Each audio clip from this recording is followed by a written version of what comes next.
राधा कृष्ण का पहला मिलन कैसे हुआ? जानिए दिव्य रहस्य। वृंदावन की पावन धरती पर सुबह का समय था। यमुना का जल शांत था। पेड़ों पर बैठे पक्षी मधुर स्वर में गा रहे थे और मंद मंद बहती हवा पूरे वन को सुगंधित बना रही थी।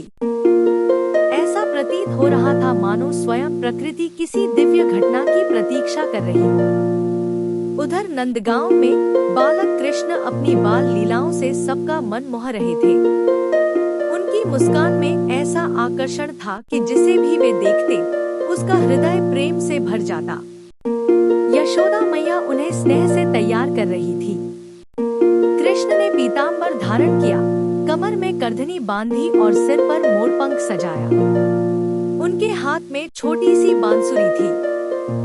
उसी समय बरसाने में वृषभानु महाराज की पुत्री राधा अपनी सखियों के साथ फूल चुन रही थी। राधा का स्वरूप इतना तेजस्वी था कि उन्हें देखकर हर कोई मंत्रमुग्ध हो जाता। उनकी करुणा, सरलता और भक्ति उन्हें सबसे अलग बनाती थी। एक दिन की बात है। नंद बाबा किसी कार्य से बरसाना जाने वाले थे। उन्होंने कृष्ण से कहा, लाला, आज तुम भी हमारे साथ चलो। कृष्ण मुस्कुराए और तुरंत तैयार हो गए। जैसे ही बैलगाड़ी बरसाना की ओर बढ़ी, रास्ते भर कृष्ण प्रकृति को निहारते रहे। पेड़, फूल, पक्षी और यमुना का किनारा, सब मानो उनका स्वागत कर रहे थे। बरसाना पहुंचने पर पूरे गांव में उत्साह छा गया। सब लोग नंद बाबा और बालक कृष्ण के दर्शन करने उमड़ पड़े। हर कोई उस नन्हे कान्हा की एक झलक पाने को उत्सुक था। उधर राधा अपनी सखियों के साथ मंदिर से लौट रही थी। तभी उनकी एक सखी ने कहा, राधे, नंदगांव से एक अद्भुत बालक आया है। कहते हैं उसका मुख चंद्रमा से भी अधिक सुंदर है। राधा ने मुस्कुराकर पूछा, क्या सचमुच? सखियां बोली, चलो स्वयं देख कर आते हैं। राधा धीरे धीरे उस स्थान की ओर बढ़ी जहां कृष्ण खड़े थे। उधर कृष्ण भी लोगों के बीच खड़े थे। अचानक उनकी दृष्टि राधा पर पड़ी। जैसे ही दोनों की आंखें मिली, समय मानो थम गया। चारों ओर का शोर शांत हो गया। हवा धीरे धीरे बहने लगी। पक्षियों का कलरव मधुर हो उठा। वृक्षों की पत्तियां मानो आनंद में झूमने लगी। राधा कृष्ण को देखती रह गई। कृष्ण भी राधा के मुखमंडल को निहारते रहे। दोनों के हृदय में एक ऐसी पहचान जाग उठी जिसे शब्दों में व्यक्त नहीं किया जा सकता था। कृष्ण धीरे धीरे आगे बढ़े और मुस्कुराकर बोले, तुम्हारा नाम क्या है? राधा ने हल्की मुस्कान के साथ उत्तर दिया, मेरा नाम राधा है। कृष्ण बोले, राधा, कितना मधुर नाम है। राधा ने भी मुस्कुराकर पूछा, और आपका? कृष्ण हंसते हुए बोले, सब मुझे कान्हा कहते हैं। सखियां यह सुंदर दृश्य देखकर मुस्कुरा रही थी। कुछ देर तक दोनों बिना कुछ बोले एक दूसरे को देखते रहे। ऐसा लगता था जैसे दो आत्माएं युगों बाद पुनः मिल रही हों। तभी एक सखी ने हंसते हुए कहा, कान्हा, क्या आप बांसुरी बजाते हैं? कृष्ण मुस्कुराए। उन्होंने धीरे से बांसुरी होठों पर रखी और मधुर धुन छेड़ दी।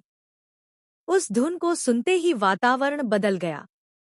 गायें चरना छोड़कर वहीं आ गईं। मोर नृत्य करने लगे। पक्षी शांत होकर सुनने लगे।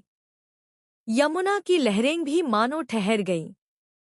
राधा उस धुन में पूरी तरह खो गई। उनकी आंखों में आनंद के आंसू आ गए।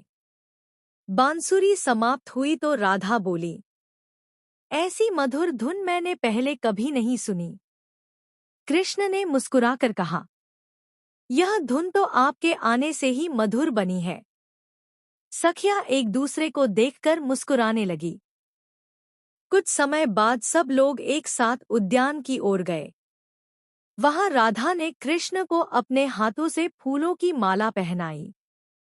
कृष्ण ने भी प्रेमपूर्वक एक पुष्प राधा को अर्पित किया। उस क्षण पूरा वातावरण दिव्य प्रेम से भर गया। कहा जाता है कि देवताओं ने भी इस अद्भुत मिलन को देखकर पुष्पवर्षा की। यह कोई साधारण मुलाकात नहीं थी।